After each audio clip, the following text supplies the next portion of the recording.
चौधरी सुल्तान अहमद की विशाल हवेली के मुख्य दरवाजे पर कई हफ्तों से भारी ताला जड़ा हुआ था और चारों तरफ मौत जैसा सन्नाटा पसरा था। गांव वाले अक्सर वहां आते, दरवाजे को घूरते और आपस में फुसफुसाते कि आखिर इस बंदिश के पीछे क्या राज छिपा है। हवेली की ऊंची दीवारें, जो कभी रौनक और दबदबे की गवाह थीं, अब उदासी की चादर ओढ़े खड़ी थीं। तभी एक सुबह वो भारी लोहे का दरवाजा चरमराता हुआ खुला और अंदर से दो जवान लड़कियां, जिनके चेहरे पर गम की गहरी लकीरें उकेरी हुई थीं, अपने बाप का जनाजा कंधों पर उठाए बाहर निकली। उनकी आंखों से आंसुओं की बाढ़ बह रही थी और कदम दुख के बोझ से लड़खड़ा रहे थे। गांव के लोग यह मंजर देखकर हक्के बक्के रह गए। कोई बोल ना सका, बस हैरत भरी निगाहें एक दूसरे से टकराने लगी। अरे, ये क्या हो रहा है? चौधरी के बेटे कहाँ गायब हैं? ये बेटियां जनाजा क्यों उठाए फिर रही हैं? लोग पीछे हटने लगे, लेकिन वो दोनों बहनें, जिनके नाम थे आयशा और आलिया, खामोशी से जनाजा लिए कब्रिस्तान की ओर बढ़ती चली गईं। उनकी सिसकियां हवा में गूंज रही थीं और दिलों में एक तूफान सा उठ रहा था। जनाजा कब्रिस्तान पहुंचा तो उन्होंने इसे धीरे से जमीन पर रखा। उनकी रोती हुई आवाजें आसमान को चीर रही थीं। तभी गांव के कुछ बुजुर्ग आगे बढ़े और सख्त लहजे में कहा, हम जनाजा नहीं पढ़ाएंगे जब तक पूरी हकीकत न बता दी जाए। चौधरी जैसा ताकतवर आदमी कैसे मर गया और किसी को खबर तक न हुई? उसके बेटे कहाँ हैं? ये सुनकर आयशा और आलिया का सब्र टूट गया। वो फूट फूट कर रोने लगी और गांव वालों ने खामोशी से उनकी कहानी सुनी। सबके दिल धड़क रहे थे कि वो कौन सा राज है जो सालों से हवेली के बंद दरवाजों के पीछे दफन था। चौधरी सुल्तान अहमद की हवेली में हमेशा घमंड और रुतबे की हवा बहती थी। वो एक ऐसा शख्स था जिसे दौलत और ताकत पर बेहिसाब नाज था। अय्याशी उसकी आदत बन चुकी थी और जुल्म उसकी फितरत। औरतों की इज्जत उसके लिए बस एक खेल थी। इसी घमंड की आग में उसने गांव की एक सीधी सादी मासूम लड़की नूरा से शादी कर ली। नूरा बेहद नेक दिल और भोली थी, जो चौधरी की चालाकियों और बदमाशियों को कभी समझ न पाई। चौधरी अक्सर उस पर हाथ उठाता, उसे बेइज्जत करता, लेकिन नूरा सब कुछ चुपचाप सहती रही। वो जानती थी कि विरोध करना अपनी मौत को दावत देना है। वक्त गुजरा और अल्लाह ने नूरा पर रहम फरमाया। वो उम्मीद से हो गई, लेकिन खुशी की जगह उसके दिल पर खौफ का साया छा गया। जब चौधरी को पता चला तो उसने सख्ती से कहा, सुनो नूरा, मुझे बेटा चाहिए। अगर बेटी हुई तो तुम्हारी और उसकी खैर नहीं, मैं उन्हें जिंदा नहीं छोड़ूंगा। नूरा के रोंगटे खड़े हो गए। उसका दिल कांप उठा, लेकिन जुबान बंद हो गई। फिर वो घड़ी आई जब नूरा ने दो खूबसूरत जुड़वां बेटियों को जन्म दिया। नन्ही परी जैसी बच्चियां, जिनके आने से मां का दामन खुशियों से भर गया।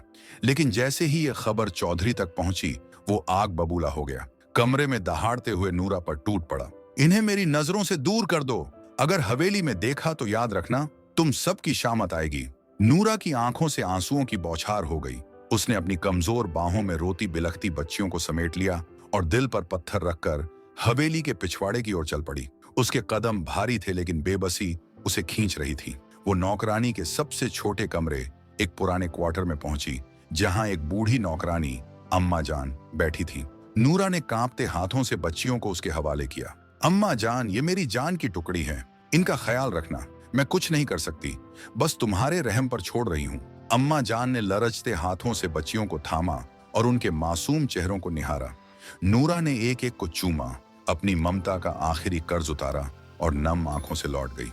उस दिन के बाद नूरा जब भी मौका मिलता, छुप छुप कर उस कमरे में आती, अपनी बेटियों को गले लगाती, उनके नन्हे हाथ चूमती और दिल की प्यास बुझाती।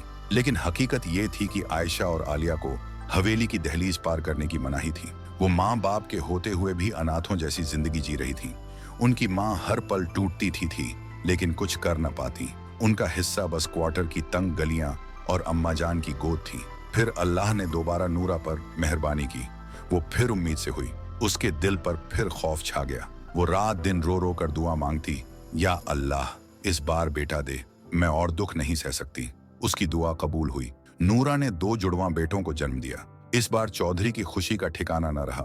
उसने पूरे गांव में मिठाइयां बांटी, बड़े बड़े जश्न मनाए और फख्र से ऐलान किया, ये मेरे बेटे हैं, मेरा सरमाया, मेरा फख्र।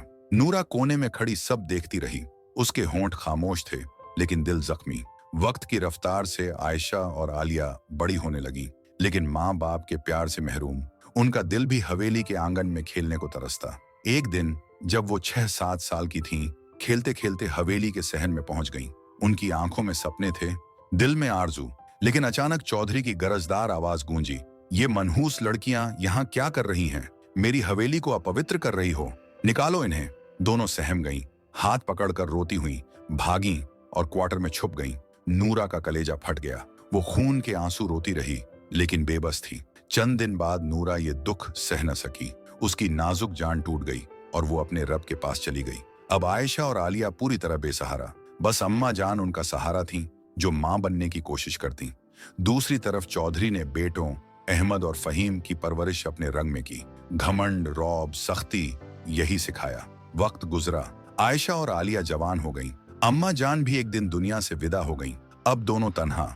चौधरी ने साफ कहा, तुम हवेली में बेटियों की तरह नहीं, नौकरानियों की तरह रहोगी। सारे काम तुम्हारे जिम्मे।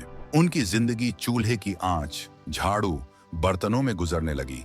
सुबह से शाम तक मेहनत। बेटे शाही अंदाज में जीते, महफिलें जमाते, दोस्तों के साथ घूमते। उन्हें बहनों का वजूद तक पता न था। एक दिन आलिया तेज बुखार में भी काम कर रही थी।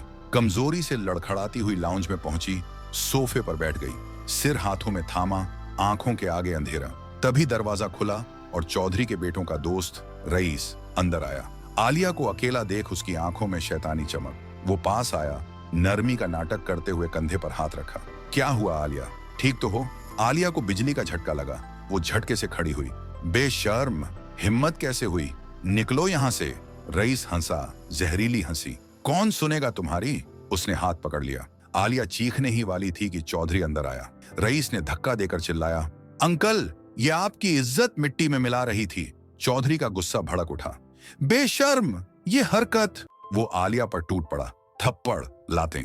आयशा भागी आई, पैर पकड़े, लेकिन चौधरी न रुका। दोनों को मारा और निकाल दिया। रोती बिलखती बहनें अम्मा जान के पुराने मिट्टी के घर पहुंची। वहां फैसला किया, यही ठिकाना। चौधरी खुश था, बोझ उतरा। बेटों पर भरोसा। एक दिन बेटे फाइल लेकर आए। अब्बा, साइन कर दें। चौधरी ने बिना पढ़े कर दिए। बेटों की मुस्कान चालाक। वक्त गुजरा, बेटों की शादियां हुई, नई बहुएं आईं, लेकिन चौधरी की सख्ती पसंद न आई। एक दिन बेटे बोले, अब्बा, आप अलग रहें, बीवियां डिस्टर्ब हैं। चौधरी हैरान, ये मेरा घर। बेटे हंसे, अब हमारा? आपने ट्रांसफर कर दिया। चौधरी को निकाल दिया। वो एक जीर्ण मकान में पहुंचा। तन्हाई, गरीबी, बीमार पड़ा। रोता जिनके लिए सब किया उन्होंने छोड़ा। नूरा, आयशा, आलिया की याद आती, पछतावा खाता। एक पुरानी नौकरानी ने बहनों को बताया। वो दौड़ी। चौधरी हड्डियों का ढांचा, लाचार। बहनों ने सेवा की, पानी, खाना, दवा। चौधरी रोता, माफी न मांग सका। हालत बिगड़ी। बहनों ने भाइयों को फोन किया, अब्बा गुजर गए। जवाब, व्यस्त हैं। दोनों ने जनाजा उठाया। गांव को कहानी पता चली। इमाम ने जनाजा पढ़ाया। बहनें कब्र पर दुआ मांगती रहीं, लेकिन कहानी यहीं खत्म नहीं होती। चौधरी की मौत के बाद हवेली में नई उथल पुथल शुरू हुई। अहमद और फहीम की बीवियां, जो पहले चौधरी से शिकायत करती थीं, अब आपस में लड़ने लगी। दौलत की चकाचौंध में दोनों भाई एक दूसरे के गले पड़ गए। अहमद चाहता था कि सारी जायदाद उसकी हो। फहीम कहता कि बराबर बंटवारा। महफिलें अब झगड़ों में बदल गईं। गांव वाले देखते और कहते, देखो, चौधरी का घमंड अब उसके वारिसों को खा रहा है। आयशा और आलिया अम्मा जान के छोटे से घर में रहने लगी। शुरुआत में मुश्किलें थीं, न पैसा न सहारा, लेकिन दोनों मेहनती थीं। आयशा ने गांव की औरतों को सिलाई सिखानी शुरू की। आलिया ने छोटी सी दुकान खोल ली, जहां सब्जियां और घरेलू सामान बेचती। धीरे धीरे उनका काम चलने लगा। गांव की औरतें उनकी इज्जत करने लगीं। ये वो बहनें हैं जिन्होंने बाप का जनाजा उठाया, लोग कहते। एक दिन रईस फिर गांव आया। अब वो अमीर बन चुका था, लेकिन उसकी नीयत वही। उसने आलिया की दुकान पर नजर डाली और पास आकर बोला, आलिया, पुरानी बातें भूल जाओ, अब मैं तुम्हें खुश रख सकता हूँ। आलिया की आंखें क्रोध से लाल हो गईं। तुम्हारी हिम्मत! उस दिन की बदमाशी भूल गई क्या? उसने जोर से चिल्लाया और गांव वाले इकट्ठे हो गए। रईस भाग खड़ा हुआ, लेकिन इस बार गांव वालों ने उसे सबक सिखाया। उसकी कार तोड़ दी और चेतावनी दी कि दोबारा ना आए। बहनों की जिंदगी में नई रोशनी आई जब एक दिन शहर से एक एनजीओ वाली आई। उसने उनकी कहानी सुनी और मदद का वादा किया। तुम्हारी हिम्मत प्रेरणा है, उसने कहा। एनजीओ ने उन्हें स्कॉलरशिप दी और आयशा ने कॉलेज जाना शुरू किया। आलिया ने बिजनेस को बढ़ाया। साल भर में उनका छोटा घर चमकने लगा। वो अब गांव की मिसाल थीं कि बेटियां बोझ नहीं, ताकत हैं। दूसरी तरफ हवेली अब खंडहर बनने लगी। भाइयों की लड़ाई अदालत पहुंची, जायदाद बंटी, लेकिन दोनों कंगाल हो गए। उनकी बीवियां भाग गईं। अहमद और फहीम अब सड़कों पर भीख मांगते दिखते। लोग कहते, चौधरी ने बेटियों को निकाला, अल्लाह ने बेटों को सजा दी। आयशा और आलिया कभी हवेली नहीं लौटी, लेकिन हर साल बाप की कब्र पर जाती, फातिहा पढ़ती।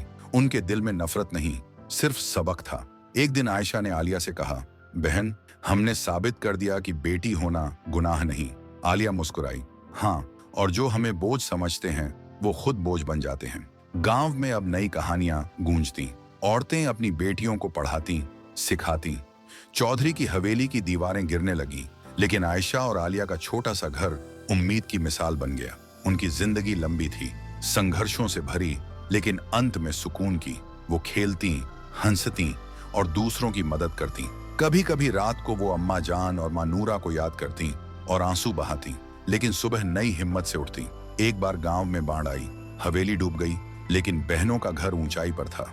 उन्होंने सबको पनाह दी, खाना बांटा। लोग कहते, ये फरिश्ते हैं। भाई कभी मदद मांगने आए, लेकिन बहनों ने मना कर दिया। अब देर हो चुकी, आयशा ने कहा, जुल्म का फल खुद चखो।